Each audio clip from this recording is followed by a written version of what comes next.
Welcome back to The Bite, your source for entertainment news both around the country and right here in the Gator Nation. I'm Danielle Prinz. I'm Kelbin Ramirez. And I'm Andrea Newport-Jones. Now we'll check back in with Bobby and Lauren later in the show, but right now we have the latest from Tanya Barcelino in this week's edition of The Note. It was Sam Smith's night at the Grammys, taking home 4 awards for Best New Artist, Song of the Year, Record of the Year, and Best Pop Vocal Album. I want a Grammy. Thank you. Last week, I asked UF students to make their predictions for the Grammys. Let's see if they were right. So I'm here with Jamie and Brandon. Now, the nominations for Song of the Year are Taylor Swift, Shake It Off, Take Me to Church, All About That Bass, Chandelier, and Stay With Me. Who do you guys think is going to win? I think Taylor Swift will win. She's definitely the most played. She gets the most exposure. Were there any pop songs that you thought were just overplayed this year? Shake It Off. Taylor Swift. Favorite song in general? I'm going to go with Shake It Off because, you know, it's just one of those songs you can dance to. Who do you think's going to win? Well, I hope Taylor Swift wins for Shake It Off because that's my favorite song for sure. Who's your favorite artist from this year? Probably Taylor Swift, just because I know that she's her own manager, and I have a lot of respect for her success and how she has kind of propelled herself into this environment and done a really good job. Taylor Swift with Shake It Off will probably win because everybody loves Taylor Swift, but it might be a close second with All About That Bass. It's all about that bass, I get it. Taylor Swift, I love her.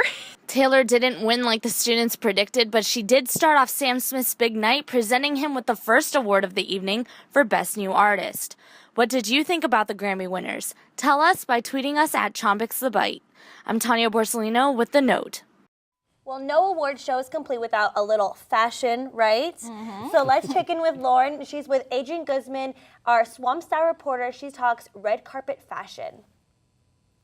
Welcome back. I'm here with our Swamp Style reporter, Adrienne Guzman, who's going to talk about my favorite part of award season, the fashion. Yes, I am so excited to talk fashion with you, Lauren, today. But first, I must ask, who are you wearing? I'm wearing Badgley Mishka, one of my favorite designers. Such a great choice. Oh my gosh. Thank you so much. Unfortunately, some leading ladies in Hollywood did not make a great choice on their red carpet looks. So I invented a little game called Red Carpet Redemption, where we'll take 4 looks from this past season, and we'll give them a second chance to redeem themselves and make sure they make it back to the best dress list. You're too kind, Adrienne. Some people wouldn't give them that second chance. Well, sometimes, you know, benefit of the doubt. Why not? So we'll go ahead and get started. So first, we have Gwendolyn Christie. She is on Game of Thrones, and she came to the SAG Awards with Custom Giles, who actually is, in fact, was styled by her fashion stylist husband. That's a curveball. Right. I was not expecting that one. Wasn't expecting that at all. But unfortunately, she did make it on worst dress lists across of all, you know, publications and stuff. And I think the reason why she made this best or worst dress list was because it kind of wasn't fitted on her, gave her a weird shape, I feel like. But for her Oscar look, I definitely went for something that was more symmetrical, slender, and fitted. So I went with the 2015 Priest-Pink gown by Naeem Khan. Oh, yeah. It's beautiful. I loved this gown so much. I think it would not only complement her shape, but also her makeup and her hair. Okay.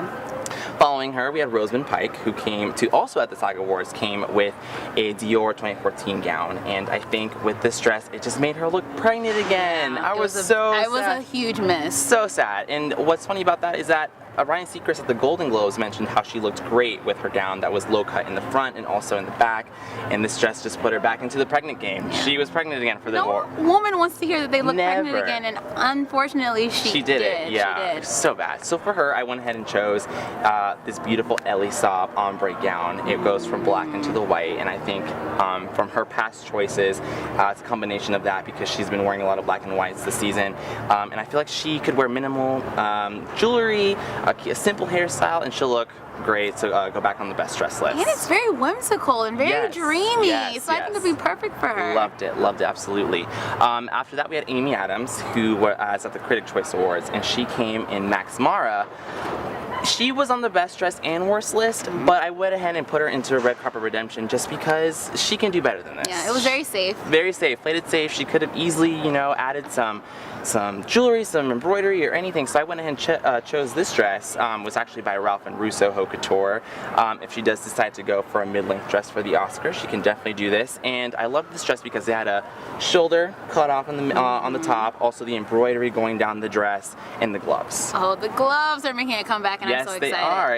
If she does it, she won't be the only one that started this trend. Amal, George Clooney's wife, did this trend at the Golden Globes, and I think it's definitely coming back. You're right. Absolutely. Following her, we have Tina Fey. Oh gosh. We need to talk about this tent of a dress that she had on. It was unfortunate. It was so unfortunate. She was the host for the Golden Globes, and usually the host brings it and is fierce and has this, amazing dress, but it was a miss. Definite miss this season. So for her, I went with this beautiful, long, elegant Carolina Herrera gown.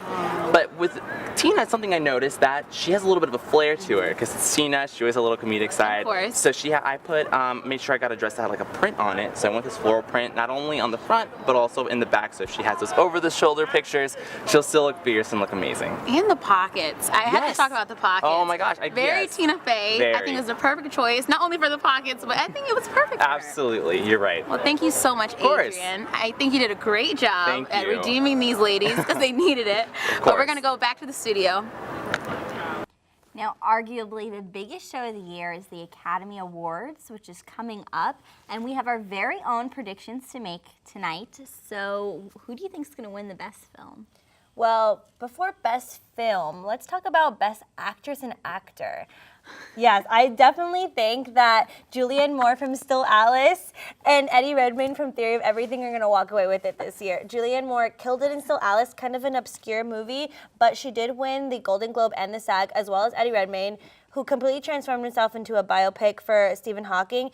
We can see from history, the Academy loves biopics, they love transformations, so really think that they're going to walk away with it this year. However, I do think that Jennifer Aniston deserved a nom over Marion Cotillard, who didn't get any noms this whole award season.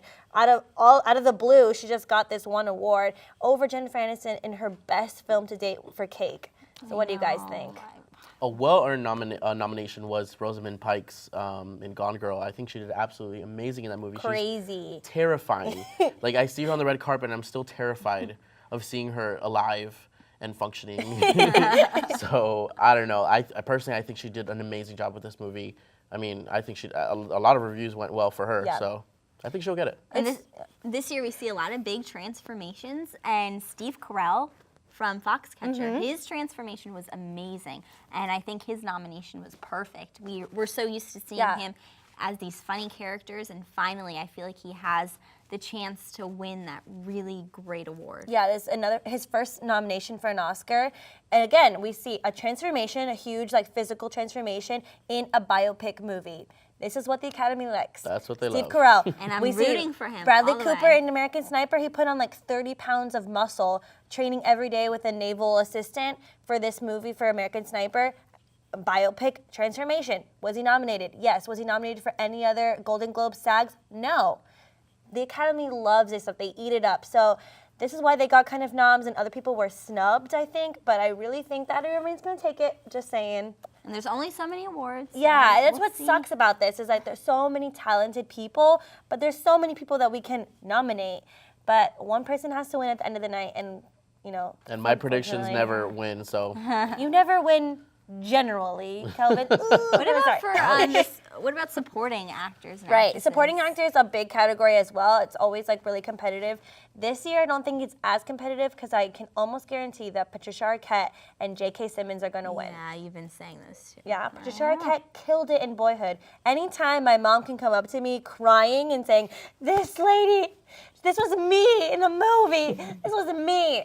Okay, then you get an Oscar. My mom never can see herself in a movie. So honestly, I think that Patricia Arquette killed it, and she was in this movie for 12 years. You see her struggle from her brown hair days to her blonde hair days. She was consistent with the character. She kept the same character throughout 12 years. That's an emotional commitment for 12 years. That is a crazy she acting really experience. becomes the character. Absolutely. That time span. How about Emma Stone? I thought she was phenomenal this year. I thought she's in the running. Honestly, she's in the running to win. I thought that Amy Adams should have been nominated for Big Eyes, but she didn't get it. She won a Golden Globe but this is for Best Actress, but this is another snub. And she didn't get nominated here. But Emma Stone, I think, is gonna be we're gonna see big things from her in the future. This. If she didn't win the Oscars, I think this is a strong starting point. Absolutely, this is her first nom. This is a year for like a lot of first nominations for some actors, and I really think that Emma Stone's gonna come out in the next coming years with some kick-ass movies. Yeah, definitely. Did I just say? Oops. I think you're fine. Moving on, what about best film all around? Okay, definitely best film and best directing. I'm gonna go with Boyhood. Boyhood. Richard Linklater for best directing and Boyhood best film. 12 years making a movie. That deserves all the awards. The problem with that is that production value, of course, it's Yeah. amazing. 12 years of filming a movie, keeping it consistent. Continuity. And continuity, exactly. However, like if it wasn't filmed for 12 years, would you think it would have gotten nominated? Absolutely not. Okay. Boyhood has no plot. The whole point of it is that there is no plot. It's not that there is no plot. It's just that there's no direct storyline. Everything, it's just life. It's the beautiful story of what happens growing up, and it's like the relationships and the beauty of it. And the true art form of this movie was how organic and how raw it was, and you have to thank the directing for that. So that's why I really think that Richard Linklater is going to win the award for this one, because it was so emotionally true to its form, and you really felt connected to this movie in a special way that I didn't really feel connected to other movies this season. Okay. That's interesting. I think it'll be really cool to see how the Academy decides on that movie, because like Absolutely. you said, just watching it, okay, maybe it's not the best, but then you take into consideration the 12 years of filming. And I think that deserves an award. And so. Birdman, don't count Birdman out, because Birdman won the SAG Award for Best Cast, which is essentially winning the best movie. And the director, Alejandro Gonzalez Iñárritu. Say it. What was Yeah. it? What is it? Iñárritu. Yeah. Oh, look he, at that. He was the first Mexican-American director to be nominated. And I think that's another cannot feat, yeah. go unnoticed I this think year. Birdman and Boyhood, two B movies, weirdly, are in it to win it. They're going to be head-to-head. And Birdman was also a really, really good movie. Two different kinds of movies. One is more dark comedy, obscure, but they both deal with relationships and family. So I think that's what the big trend this year is. The big theme is family relationships and dealing with darkness. And I think they're very different movies that we're seeing this year. Yeah.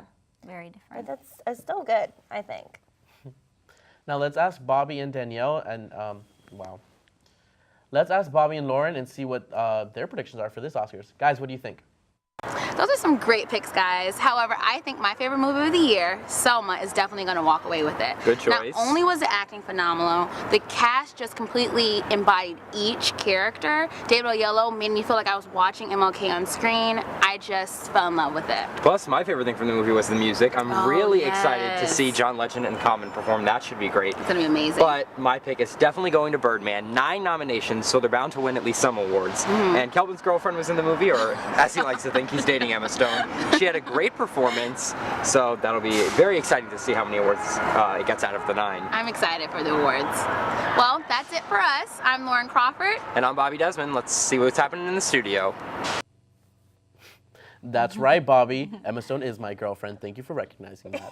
Well, that wraps up this very special edition of our award season wrap-up special extravaganza spectacular. Wow. And so we really hope that you stay connected to us, and the best way to do that is to subscribe to our YouTube channel, like us on Facebook, follow us on Twitter, Instagram, all of that good stuff. I know it's a lot, but we really wanted to stay connected to you for all your entertainment needs. And that's it. I'm Andrea Newport-Jones. I'm Kelbin Ramirez. And I'm Danielle Prinz. Make sure you stay tuned for our next episode of The Bite.